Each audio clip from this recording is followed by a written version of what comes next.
Hello dear students, कैसे हैं आप लोग। I hope you all are doing well, right. आपकी तैयारी अच्छी चल रही होगी। आज मैं लेकर आया हूं one of the very important topic of the polity which is fundamental rights, right. Her exam में कुछ क्वेश्चन तो इससे आते ही आते हैं और आज मैं उसके टॉप एमसीक्यूज आपके लिए लेके आया हूं from this chapter fundamental right, and this is the first part of this chapter fundamental right. Okay.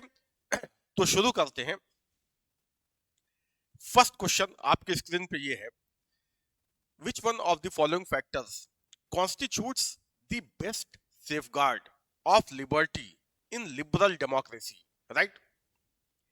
इनमें से जो ये चारों ऑप्शन लिखे हुए हैं, एक्चुअली अगर आप देखो तो डायरेक्ट फंडामेंटल राइट का क्वेश्चन नहीं है, but somehow it is related with right। Question क्या पूछ रहा है कि which one of the following factor, ये जो चार फैक्टर लिखे हुए हैं इनमें से कौन सा factor constitute the best safeguard of liberty, constitute the best safeguard of liberty in a liberal democracy. ये जो फैक्टर्स यहां पे दिए हुए हैं इनमें से कौन सा फैक्टर बेस्ट गारंटी है लिबर्टी की इन लिबरल डेमोक्रेसी, राइट।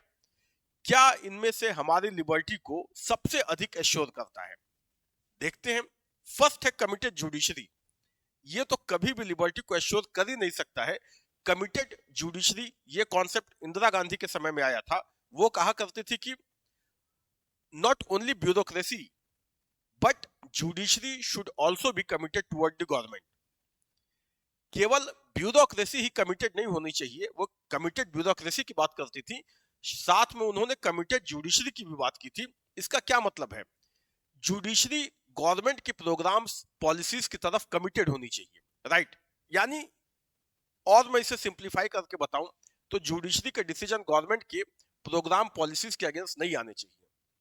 तो ये तो कभी लिबर्टी का सेफगार्ड हो ही नहीं सकता। In fact it is going against the liberty, right. ये एक तरीके से जुडिशरी के इंडिपेंडेंस पे ही क्वेश्चन मार्क लगा देता है, और जब जुडिशरी इंडिपेंडेंट नहीं रहेगी तो हमारी लिबर्टी कैसे एश्योर हो सकती है, right. So it is not a safeguard of liberty, in fact it is against it. Second, यहां दो बार लिख दिया है BB, printing error. Second, centralisation of powers, it also goes against the safeguard of liberty. Power जितनी ज्यादा centralise रहेगी हमारी लिबर्टी उतनी ही कम होगी। Elected government, just an elected government is no guarantee of the safeguard of liberty, right. जैसे एक पॉलिटिकल थिंकर था रूसो, वो कहा करता था कि इंग्लैंड की जनता 5 साल में एक बार फ्री होती है, एक दिन के लिए, जिस दिन वो वोट करने जाती है। उसके बाद उसकी फ्रीडम चली जाती है, जैसे ही गवर्नमेंट बनी फ्रीडम चली जाती है। तो जस्ट एन इलेक्टेड गवर्नमेंट, मतलब गवर्नमेंट को हम इलेक्ट कर रहे हैं, it is no guarantee of the safeguard of liberty. What if government start behaving in an autocratic way, ये भी तो हो सकता है कि इलेक्टेड गवर्नमेंट भी अथॉरिटेरियन वे में बिहेव करने लगे, राइट। तो ये केवल सेफगार्ड नहीं है लिबर्टी का, separation of power, yes. In fact it is against this concept centralisation of power. तो उसका एक तरीके से आप कह सकते हैं उसका एंटीथेसिस है और उसका एंटोनिम है separation of power, and yes it is the guarantee of safeguard of the liberty, right. तो इसका सही आंसर हो जाएगा answer D, option D, right. Move करते हैं नेक्स्ट क्वेश्चन की तरफ, और नेक्स्ट क्वेश्चन आपकी स्क्रीन पे ये है, fundamental rights can not be suspended, wrong. इन्हें सस्पेंड किया जा सकता है, can be suspended by the order of PM, no it can not be suspended by the order of PM. It can be suspended but not by the order of PM. Can be suspended on the will of president, no, ये भी गलत है। President के will pay नहीं suspend होती है ये, right. Then can be suspended during emergency, yes, option D is right, right. जो आर्टिकल 358 और 359 है, वो इसी की बात करता है कि जब इमरजेंसी लगी हो तो उसका इंपैक्ट फंडामेंटल राइट पे क्या होगा, राइट। और दोनों में बोला गया है कि फंडामेंटल राइट को सस्पेंड किया जा सकता है ड्यूरिंग इमरजेंसी। अगर देखो,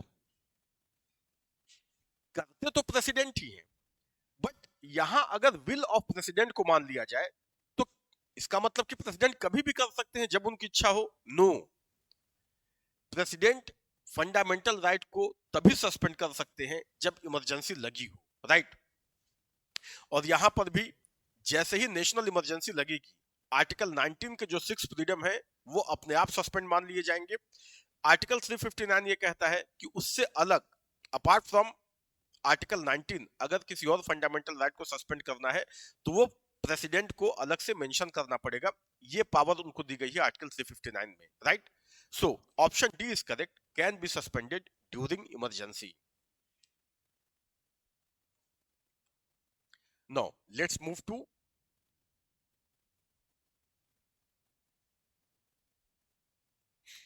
next question. Consider the following statement about the fundamental rights in India. ये फंडामेंटल राइट के बारे में स्टेटमेंट है और इनमें से यस, डी ऑप्शन यहां तक दिया है। इनमें say about the fundamental rights in India, इनमें से कौन सा करेक्ट है हमें ये बताना है। Which of the following option are correct, देखते हैं। They are guarantee against the state action, yes, ये तो करेक्ट है। भाई हमें फंडामेंटल राइट किसके अगेंस्ट मिले हुए हैं? मोस्टली हमें फंडामेंटल राइट स्टेट के ही अगेंस्ट मिले हुए हैं, right. So they put limit on the power of state, तो ये तो फर्स्ट तो ऑप्शन सही है। They are enumerated in part 3 of the constitution, yes. They ensure social, economic and political justice, okay. And option fourth option is they are unlike bill of right, no, ये तो यहीं से गलत है। In fact they are like bill of right. जो American constitution है उनका जो चैप्टर है फंडामेंटल राइट, उसको वो फंडामेंटल राइट नहीं बोलते, बिल ऑफ राइट बोलते हैं, राइट।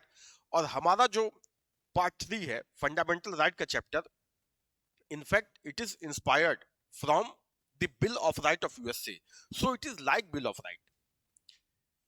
थर्ड है they ensure social, economic and political justice, to some extent it is true. In fact social और इकोनॉमिक जस्टिस की बात एक्सप्लिसिटली की गई है डायरेक्टिव प्रिंसिपल में, बट फंडामेंटल राइट में भी वो मेंशन तो है, राइट। जैसे सोशल जस्टिस की बात की जाए तो आर्टिकल 15 है, आर्टिकल 16 है, ये सब सोशल जस्टिस की बात करते हैं, right.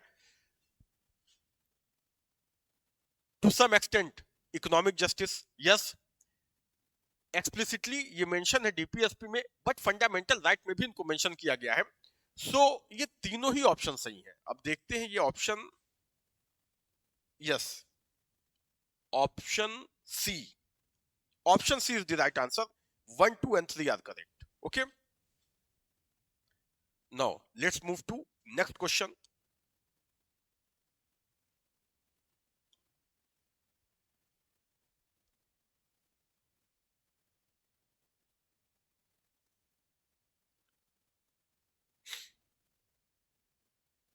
Under which article of the Constitution of India fundamental rights have been provided to citizen? Very easy and factual question. Under which article of the Constitution of India fundamental rights have been provided to citizens? From article 12 to 35, right? तो fundamental right कहां पे दिए हुए हैं? Part 3 of the constitution. और part 3 में कितने article हैं? 12 to 35। So option B is correct, right. तो ये एक फैक्चुअल क्वेश्चन है, और ऐसे क्वेश्चंस में क्या होता है, ये अगर आपको आता है तो आता है, अगर नहीं आता है तो आप इसे गेस करके सही नहीं कर सकते, क्योंकि यहाँ पे कोई कॉन्सेप्ट की बात नहीं की गई है, just a simple fact, right. So option B is correct.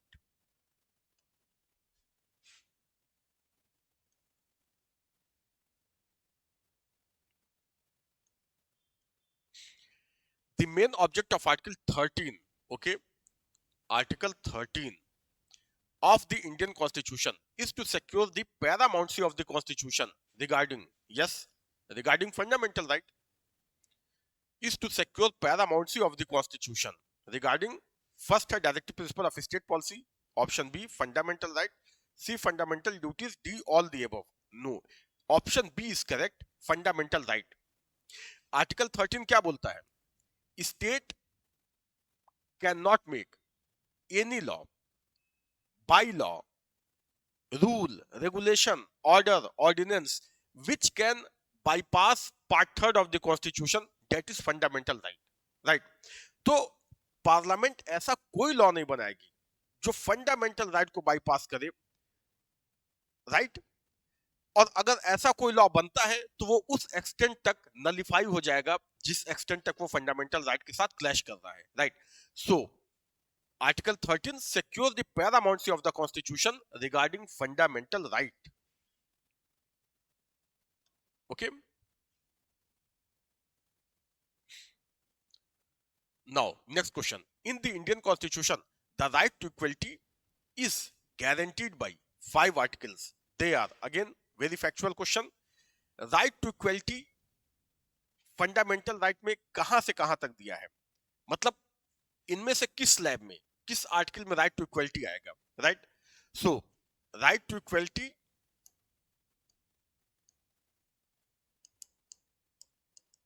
given in constitution from article 14 to 18, right, and option C is correct, article 14 to article 18. 14, 15, 16, 17, 18, 5 articles in part 3 of the constitution are related with right to equality, right.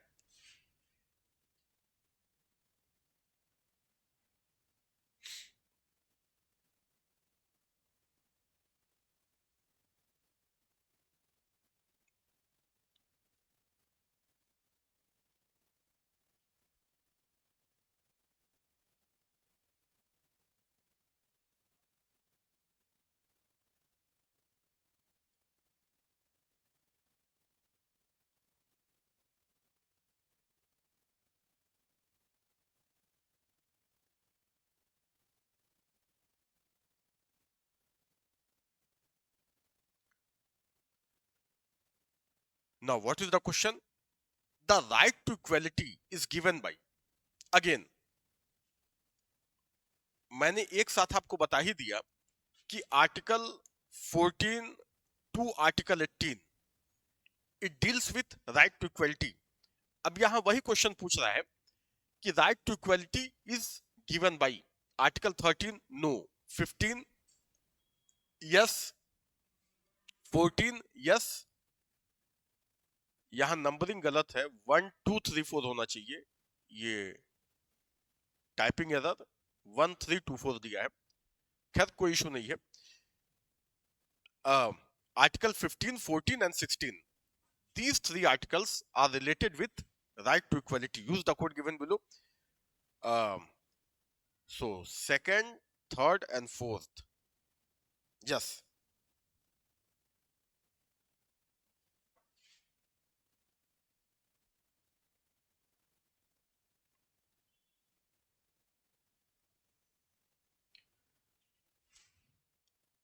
Option C.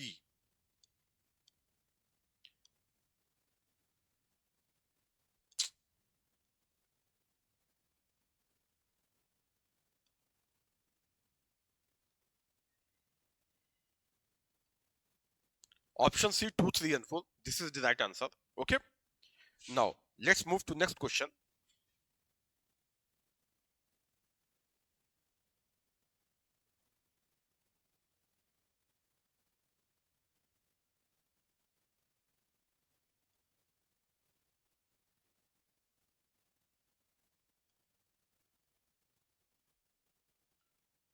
Which one of the following article of the Constitution of India is related to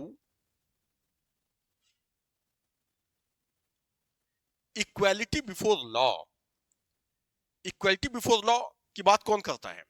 article 14 what it says, state shall not deny to any person equal protection of law or equality before law within the territory of India, right? So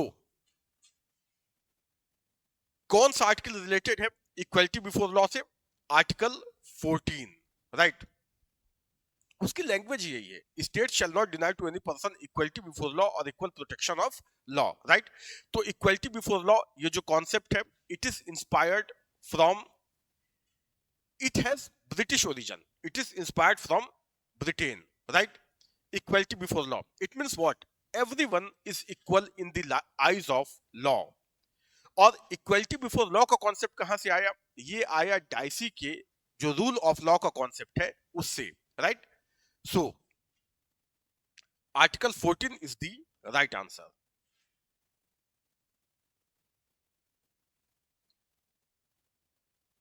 next question ये है आपकी screen पे, question number 9.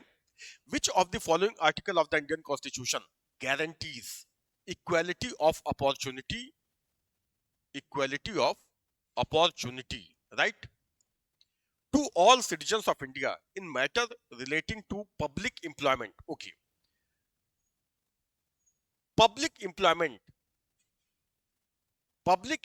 के context में कौन equality की बात करता है? Which article? In fact it is article 16 clause 1 and 2. अब देखो यहां पे क्लॉज 3, 4, 5 भी दिया हुआ है आर्टिकल 16, लेकिन equality of opportunity to all the citizens in respect of public employment, इसकी बात करता है आर्टिकल 16 क्लॉज 1 एंड 2. जो 16 क्लॉज 3, 4, 5 एंड 6 ये उसके एक्सेप्शंस की बात करते हैं. मतलब 1 एंड 2 ये कहता है कि इक्वालिटी इन अपॉर्चुनिटी होनी चाहिए. State shall not discriminate between the citizens on the ground of race, religion, caste, sex and place of birth while giving employment. ये आर्टिकल 16 क्लॉज 1 और 16 क्लॉज 2 की लैंग्वेज है. 3, 4, 5, 6 तो एक्सेप्शंस की बात करते हैं कि किन किन ग्राउंड पर रिजर्वेशन वगैरह दिया जा सकता है, right? So here right answer is article 16 clause 1 and clause 2. Now let's move to the next question, which is on your screen.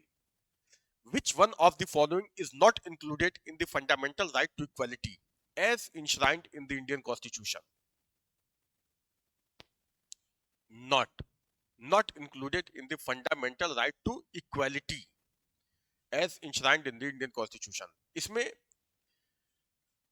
जो राइट टू इक्वलिटी है उसमें ये जो 4 ऑप्शंस है, राइट टू इक्वलिटी जो फंडामेंटल राइट में discuss किया गया है फ्रॉम आर्टिकल 14 टू 18, इनमें से क्या उसमें इंक्लूडेड नहीं है? राइट, इनमें से क्या उसमें डिस्कस नहीं किया गया है? देखते हैं. इक्वलिटी बिफोर लॉ ये तो डिस्कस किया गया है, अभी हमने देखा under article 14. Social equality, yes, article 15 ये सोशल इक्वलिटी की ही बात करता है, specially 15 clause 1 and 15 clause 2. Equal opportunity अभी हमने देखा आर्टिकल 16 क्लॉज 1 एंड 2, ये इक्वल अपॉर्चुनिटी की बात करते हैं. इकोनॉमिक इक्वलिटी नो, इसकी बात नहीं की गई है, right? So right answer is answer D, option D, क्योंकि यही पूछ रहा है ना, which of the following is not included. Economic equality is not included under right to equality. Okay, now let's move to the next question. Which article of the Indian Constitution eradicates untouchability? Very factual and very simple question. Untouchability and prohibits its practice in any form. Article 17. Article 17 इसका title ही है abolition of untouchability, right? So, right answer is Article 17. कुछ question तो fundamental right से अगर easy to moderate questions आते हैं तो वो तो आपके ऐसे ही सही हो जाएंगे. अगर केवल आपको राइट्स याद है कि कौन से आर्टिकल में क्या दिया हुआ है तो कुछ क्वेश्चन तो आपके इतने सही सही हो जाएंगे. मतलब without diving deep into it, just by memorising article and what right it is giving article and what right it is giving, केवल इतना आपको याद रहे पूरा फ्रॉम आर्टिकल 12 टू 35, तो बहुत से क्वेश्चन तो आपके इससे ही निकल जाएंगे, right.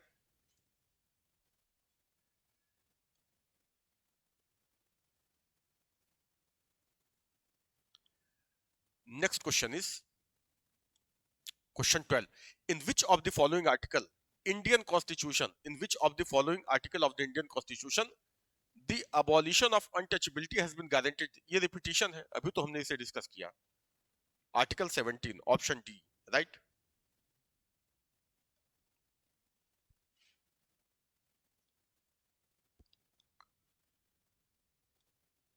Next question on your screen, which one of the following article of the Indian Constitution belongs to a different category? अच्छा, जैसे रीजनिंग में नहीं क्वेश्चंस आते हैं ऑड मैन आउट कि इनमें से अलग निकालो क्या है, तो ये कुछ वैसा ही क्वेश्चन है जैसे रीजनिंग में जैसे 3 बर्ड्स के नाम दे दिए और उसमें एक कोई एनिमल डाल दिया लॉयन, तो ऑड मैन आउट क्या है, तो lion is odd man out, ठीक है। तो उसी लाइट में आपको एक क्वेश्चन देखना है कि which article belongs to other category. 14 ये क्या है, right to equality, article 15 same, 16 same, 19 is right to what, right to freedom. So article 19 belongs to different category. ये जो 14, 15 और 16 है, all 3 articles belong to equality, right, right to equality. 19 belongs to right to freedom, so here right answer is answer D. Now let's move to next question.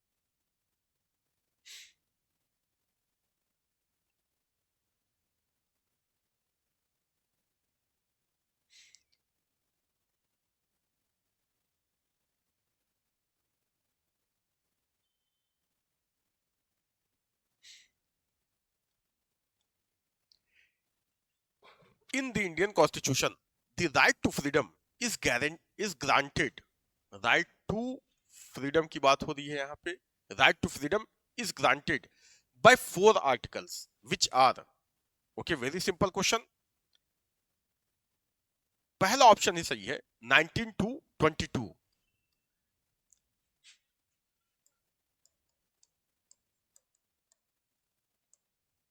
Right to freedom,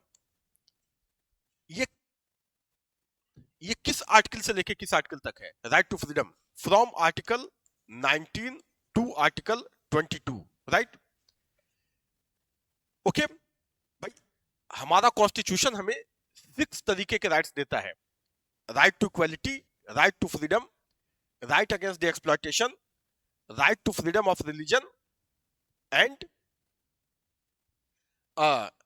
right to minorities, cultural and educational right, which is, and right to constitutional remedies, okay।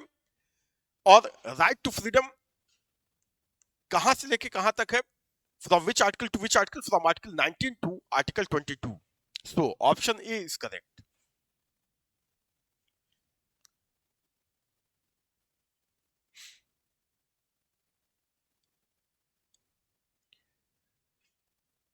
Question number 15, in which article of the fundamental right to freedom of speech and expression, okay, freedom of speech and expression is provided in the Constitution of India? Article 19, article 19 में freedom of speech, in fact article 19 clause 1 sub clause ए, इसमें बात की गई है freedom of speech and expression की। अब यहां पे इतना डिटेल तो लिखा नहीं है, बट आर्टिकल 19, राइट, तो आर्टिकल 19 तो एटलीस्ट दिया है, तो article 19 is the right answer. Let's move to the next question. ये सारे क्वेश्चन इजी टू मॉडरेट है, राइट, इसमें टफ क्वेश्चन नहीं है। Tough question from this chapter will come in next part. तो अभी तो ये सारे जितने क्वेश्चंस हैं ये इजी टू मॉडरेट है, बट ये हमेशा क्वेश्चन पूछे जाते हैं, तो इतना तो आपको पता होना चाहिए। Which article of the Constitution of India is related with the freedom of press? Article 19. Article 19, right. 21, 20, 22 ये भी राइट टू फ्रीडम की बात करते हैं, but not about right to freedom of press. In fact constitution में कहीं भी सीधे सीधे right to freedom of press की बात नहीं की गई है। In fact it is a derived right, इसे डेराइव किया गया है आर्टिकल 19 क्लॉज 1 सब क्लॉज ए से, जो बात करता है फ्रीडम ऑफ, अभी हमने डिस्कस किया, स्पीच एंड एक्सप्रेशन की, right. Freedom of speech and expression से ही निकला है right to freedom of press और freedom of media, both electronic and print media, right. तो यहां पे आर्टिकल 19 दिया है, so correct option is option A which is article 19, right.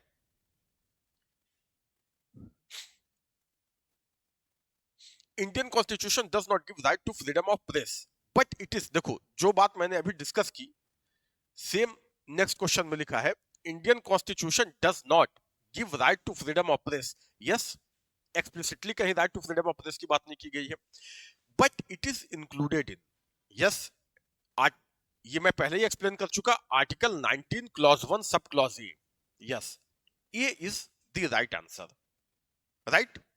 Article 19 clause 1 sub clause A.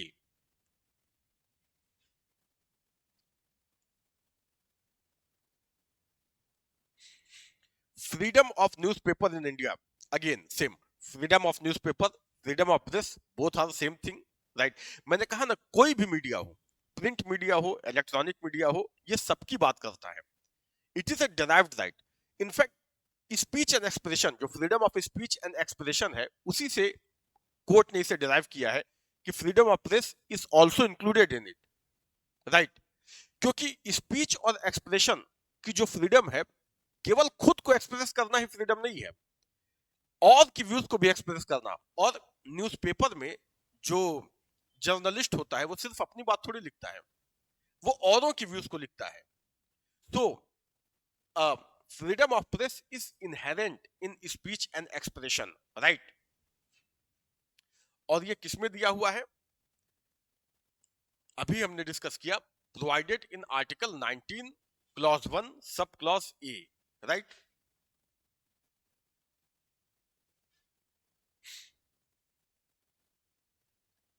Now next question on your screen, the Supreme Court has held that, very interesting question, hosting national flag atop the private building is a fundamental right of every citizen. एक private building पे national flag host करना, ये fundamental right है under which article, ये आपको बताना है। देखो, इनफैक्ट ये भी जो राइट है, वो किसके, वो कहां से डिराइव किया गया है, कहीं भी कॉन्स्टिट्यूशन में डायरेक्टली इस तरह की बात नहीं कही गई है कि we have fundamental right of hosting our national flag, right. It is in fact a derived right. इसे कहां से डिराइव किया गया है, again from freedom of speech and expression. How it is related with speech and expression, national flag को host करना, झंडा फहराना, ये किस तरीके से स्पीच एंड एक्सप्रेशन से जुड़ा हुआ है। क्योंकि अगर अपने घर पे हम अपना नेशनल फ्लैग होस्ट कर रहे हैं, we are, this is our way to express our love towards our country, right. So ये भी हमें मिला है freedom of speech and expression से। So right answer is option B, article 19(1)(a) of the constitution.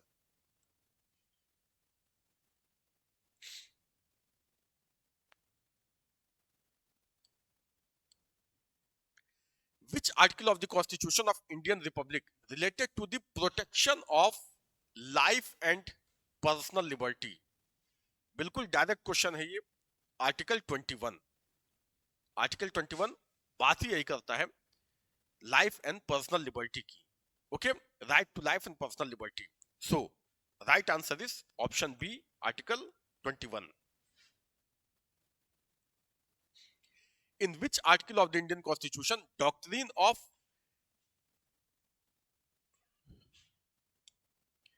doctrine of due process of law is included. Doctrine of due process of law is included in Article 21. In fact, due process of law ये word constitution में नहीं use किया गया है. Constitution में क्या use किया गया है? Procedure established by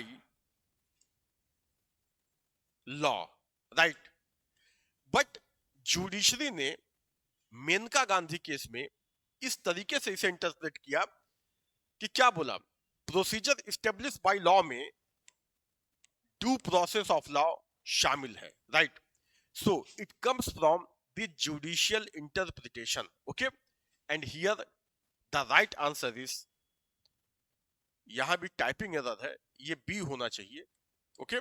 so right answer is option B, article 21, okay?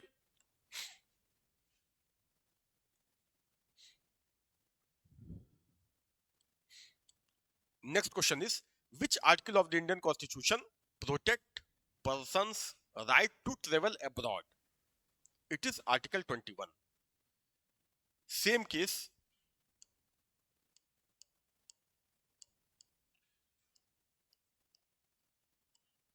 Maneka Gandhi versus union of India case.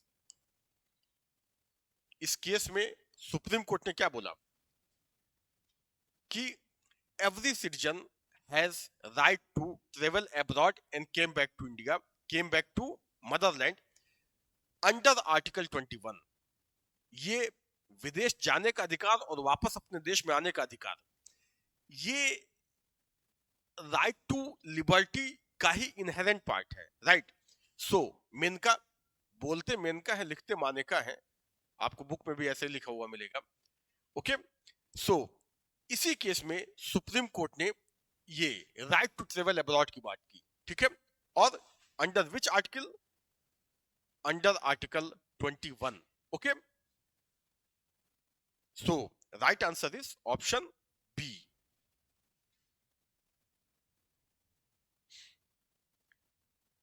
Next question is question number 23. ये टाइपिंग एरर है. Which of the following has been recognized as the fundamental right by the Supreme Court of India? इनमें से क्या supreme court ने fundamental right recognize किया है? Right to shelter, yes, under article 21. मतलब ये ऐसे राइट है जो डिराइव्ड राइट है, सीधे सीधे लिखे नहीं हुए हैं. फंडामेंटल राइट में आपको कहीं भी राइट ऑफ शेल्टर नहीं दिखेगा in the constitution. It is a derived right. ये सुप्रीम कोर्ट ने इंटरप्रेट करके आर्टिकल 21 को डिराइव किया है. और जो आर्टिकल 21 है, in fact it is umbrella right, मतलब उसे अम्ब्रेला राइट बोलते हैं. उससे हमें बहुत से राइट्स मिले हुए हैं by the judicial interpretation from case to case basis, right? तो right to shelter, yes, right to shelter supreme court ने बोला it is fundamental right under right to life, क्योंकि राइट टू लाइफ का मतलब केवल जीवन जीने का अधिकार नहीं, right to live with dignity, ठीक है? और किसी के पास अगर शेल्टर ना हो, अपना घर ना हो, तो आपको लगता है कि वो डिग्निफाइड लाइफ जी रहा है? नो, ठीक है? तो इसमें supreme court case to case basis पे वो सारी चीजें शामिल करती है जो right to live with dignity, dignified life के लिए जरूरी है, ओके? तो right to shelter, yes. Right to travel abroad, अभी हमने डिस्कस किया, ये भी है. Right to equal pay for equal work, yes. All these three are included. So, right answer is option D. Next question on your screen. Right to privacy is protected as an right to privacy, okay? As an intrinsic part of the right to life and personal liberty, okay? Which of the following in the Constitution of India correctly and appropriately imply the above statement? Okay. ये question थोड़ा analytical question है, एक अच्छा question है. ये in fact UPSC का question है, IAS का. मुझे ईयर नहीं याद आ रहा है, but it is the question of UPSC, asked in UPSC. So option A is, ये क्या पूछ रहा है कि right to life and personal liberty, ये आर्टिकल 21 का, सॉरी, राइट टू प्राइवेसी, ये आर्टिकल 21 को इंटरप्रेट करके सुप्रीम कोर्ट ने दिया, ठीक है। इनमें से विच of the following in the Constitution of India correctly and appropriately imply the above statement? इसको सबसे अच्छा कौन सा स्टेटमेंट डिफाइन कर रहा है? Article 14 and the provision under 42nd amendment to the constitution, no, यहां से हमें नहीं मिला है राइट टू प्राइवेसी। आर्टिकल 17 ये अनटचेबिलिटी की बात करता है, यहां से भी हमें नहीं मिला है right to privacy. Article 21, yes, article 21 and the freedom guaranteed in part 3, yes, option C is correct. Article 24, no. 24 is right against exploitation. Option C is correct. ठीक है, undoubtedly Article 21 and the freedom guaranteed in Part 3. Article 21 को Part 3 में जो और भी rights हमें मिले हुए हैं उनके साथ मिला के अगर आप पढ़िए तो वहां से निकलता है right to privacy. Okay, so right answer is option C. Let's move to the next question, question number 25। क्या कह रहा है ये? Right to privacy, again right to privacy की बात। Right to privacy is protected under which article of the constitution of India? Already हम इसे detail में डिस्कस कर चुके हैं, under article 21। Okay, and why it is given under article 21? Because it is necessary for living a dignified life. Okay, this is the view of the supreme court. So right answer is option B. Okay, let's move to next question.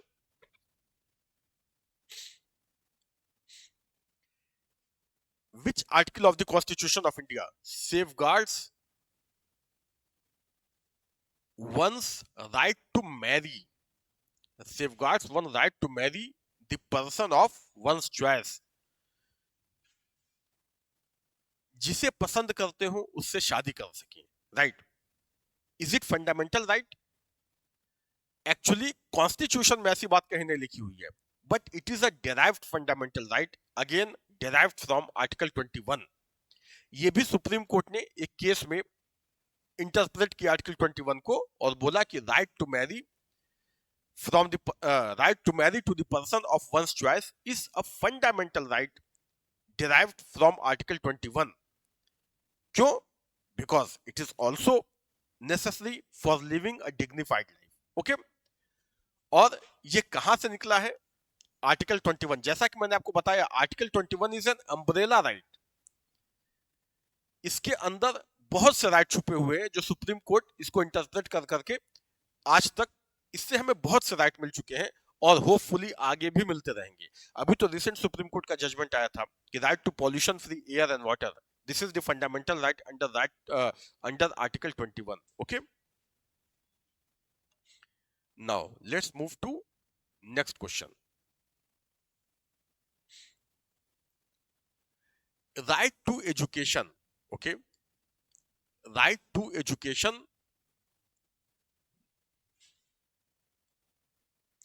right to education to all children between the age group of 6 to 14 years, 6 to 14 years is included in the directive principle of state policy। ये पहले DPSP था, अब 86th amendment से इसे FR बना दिया गया है। so option 1 is not correct।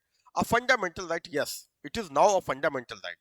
statutory right, no, it is a constitutional right, not a statutory right। option B is correct। okay,